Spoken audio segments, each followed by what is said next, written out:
What's going on, dudes and dudettes and duties? It's Erica with Not Your Average EDC.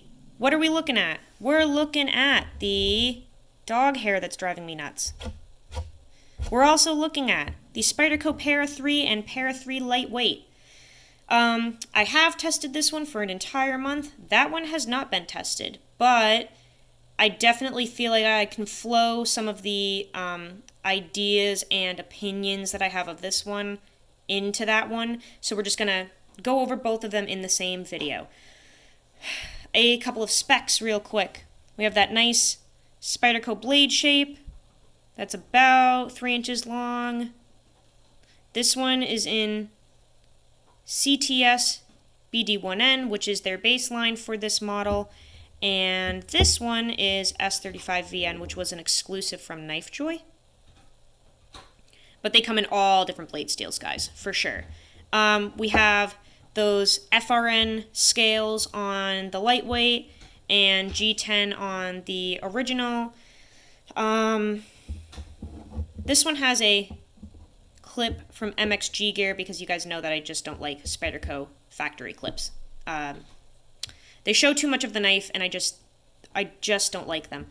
The lightweight will come with a deep carry wire clip when you get it, and you can get custom clips for this model through like Lynch. He makes some that fit that.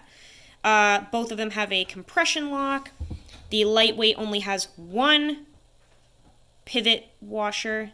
I'm not sure if it'll pick up. Hopefully you guys can see that. We have one phosphor bronze washer in there, but not one on this side. Very unique. When you get the original, we will have a washer on each side, which you really can not see here, but I can promise you I've taken it apart and there's a washer on each side. This one is crazy, crazy lightweight. This one is too, but I mean, the lightweight version is literally nothing, guys. It is just nothing. We do have some really nice jimping here and here on each one. Just an all-around, general, great model with a lot of good potential. Let's go over some pros. Okay, I'm going to move the lightweight out of the way for the time being. Focus on the one that I tested for a month. Okay, pros. Let's power through them. This coating is freaking awesome. Those are not scratches. Those are some type of weird mark. This doesn't really have any scratches on it, even though I tested it for a month and put it through some pretty decent tasks. That coating did not take any wear at all. So I am still blown away by the Spyderco black coating. This blade shape is really nice. Very, very slicey, guys. If you are one of those slicey dicey fidgeters, this is a knife for you. Super thin, but very capable. I was nervous at the beginning of my testing that I would break that tip off, and clearly I didn't. So that blade shape is a huge pro. Also, the compression lock is really nice. I like how it makes it so that your fingers are not in the way when you are, deploying the knife and closing it. That's really nice. Handle is seriously ergonomic. Feels really, really good. It's a little bulky for some people. No worries. You can get those skinny scales that really cut that palm swell off and just kind of come up like this, and it makes the knife crazy thin and not nearly as bulky as it was before. We have a generous lanyard hole, which I love. You can put the clip wherever the heck you want, which is fantastic. And Spyderco's G10 is really nice. It's not overly grippy like Emerson, but it definitely gives you a little bit of purchase, for sure. This is seriously a cool model, guys. This is my third one. I hated the first two that I had with a passion, and I think it was because I was not using a steel that worked for me, and also I just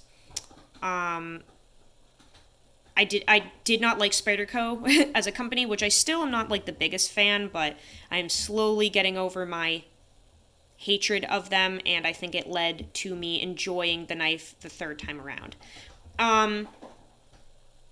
The lightweight version, guys, I did get these scales Cerakoted by Rec Custom Shop. So this is a color that I came up with, which is their burnt bronze mixed with their OD green. And it came out as a very olive drab color, which they, I believe, are calling burnt drab now. So this is a color that you can actually get. And just let them know that you want burnt drab. They'll know exactly what you're talking about. But the Cerakote definitely changed the feeling of the scales. They were more slick before, and now they kind of have like a little bit of a texture to them. And also, I just think that this looks way better than the black. The black just looked way too plain for me. Ooh, we're lining up. It looked way too plain, so this just suits my style better, having that like olive drab color. I really like it. And this lightweight version is really nice, guys. It's super, super light. Doesn't feel flimsy or chintzy at all to me. Really not a lot of flex in those FRN scales. And you have that nice bi-directional pattern for grip with the same compression lock. My dog is coming to say hi, of course. The one washer thing is interesting, but I haven't had an issue with it. The action feels just as nice as the original, for sure. And you still get that generous lanyard hole. You can flip the clip onto this side if you want. Yeah. Super nice, right? Seriously, a nice model. Lots of pros going. One of the biggest pros for this one in particular was the heat treat on the steel. I've said this before, but that was the best S35VN I've ever used in my life. The edge retention was crazy. Sharpening was fantastic and easy. These are just super cool. Super, super cool. The only con that I really noticed about the G10 version was the design of the blade one time was a little cumbersome. I have explained before that I was cutting through a very thick-walled cardboard box, and I noticed that the thumb hole was getting in the way, and it kind of reduced my cutting edge down, like, it like kind of cut through here and reduced that last bit just because that hole was so oversized and it was getting in the way when I was cutting, and the blade itself is just kind of like tall but short. So it only was an issue like one time, but just something to think about. Like, they make the Paramilitary 2, which is a way bigger version of this, so if you think that this blade shape is cool but it might be too short for you, just check out the Paramilitary 2. It's way bigger than this. Too big for me. Way too big for me, but might suit other people better. The only other con that I can think of is the deconstruction. So taking the blade out of this to maintain is fine. I did have to heat up the pivot area with a blow dryer to get that out, but otherwise it's been very easy to take the blade out, oil it, put it back in. However, I took apart my Maximate version that I had before this, and holy moly, that lanyard hole area is not fun to deal with, guys. They like crunch the knife together in this area and push the lanyard hole, or the lanyard spool, I should say. They like crunch the scales into it, and you have to like spin and push and pull the scales off of it. It's really not fun. I'm not exactly sure why they did that. Like, it definitely keeps the knife together, but man, when you want it apart, that's not fun to deal with. So if you're somebody who likes to disassemble your knives, clean them out, check them out, maintain them, this model is not going to be fun to take apart. I can tell you that. Please be careful and watch a deconstruction video on YouTube before you go taking it apart, because you could very easily break things in the process. So I would say that's a con, because we like to maintain our knives, and if you can't take it apart, that's kind of a bummer. So definitely deconstruction is a con, and the blade shape / length could be a con as well. And if you're a really hard user, heads up, that tip is super thin, so be careful. I don't think this is going to be fun to deconstruct either, the lightweight version, so I'm going to throw that in as a con as well, because this one does not seem like it would be a blast to take apart. I'm not even going to try. I don't care yet. So this one might be just as annoying to take apart. Any other cons? Not really, guys. Not really. If you want more in-depth info on this one, check out my videos that I put up throughout my testing. I had a weekly update and a final review, so not going to go crazy into stuff on this video. I cover a lot of it in my previous videos. Best use would be everyday tasks for sure, and hard use. I put not this one, but this one through some pretty decent stuff, and it plowed through everything that I threw at it. Really no issues. So if you are a hard use knife user, check this one out. Just be careful about that tip, but otherwise you can totally hard use this as a work knife.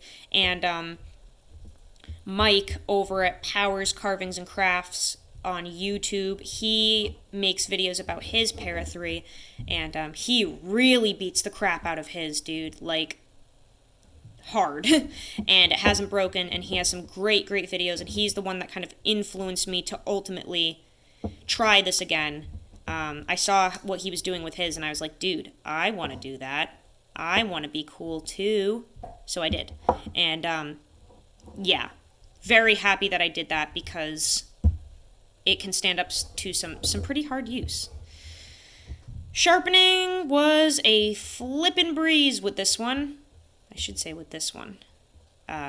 This blade shape is very easy to sharpen. The S35 burred up very quickly, very evenly, and the burr came off very nicely. Apex was awesome. The whole sharpening experience was very easy. That blade shape is really nice to sharpen. There's nothing to it, so it's super easy to work with. And because the blade is so thin, it makes it incredibly easy to sharpen and strop. You don't really roll the edge over, or you don't have the potential... Zadie, stop, dude. Stop. You don't have the potential to roll the edge as much when you're stropping, because it's so thin. You just don't have any anywhere to go, so you can't really mess up. If you are starting to learn how to strop and sharpen, this is a great knife to try out on, because you can't really mess up with how thin that blade is. Yeah, sharpening was freaking awesome. I haven't done this one yet. I've heard that steel is kind of comparable to like 154, so we'll see how it goes. But this S35 VN was way better than Chris Reeves, and it was like one of the best steels I've ever used and sharpened. The edge retention was out of this world. I only sharpened it once just for fun within that entire month, and it didn't even need that sharpening. It was just for fun. And stropping was great with it. So, way to go, Spyderco. You nailed it on this one. Anything else? Nope, I don't think so. They're just fantastic knives. They really are. The Para 3 and the Para 3 Lightweight seem really good for EDC or, hard use work. If you're anybody that is kind of like working out in the field, if you are doing any type of construction or anything like that, I don't see why this knife would not work for you. Mike from that channel I mentioned earlier is a plumber, and he beats the crap out of his, and it is doing wonders for him.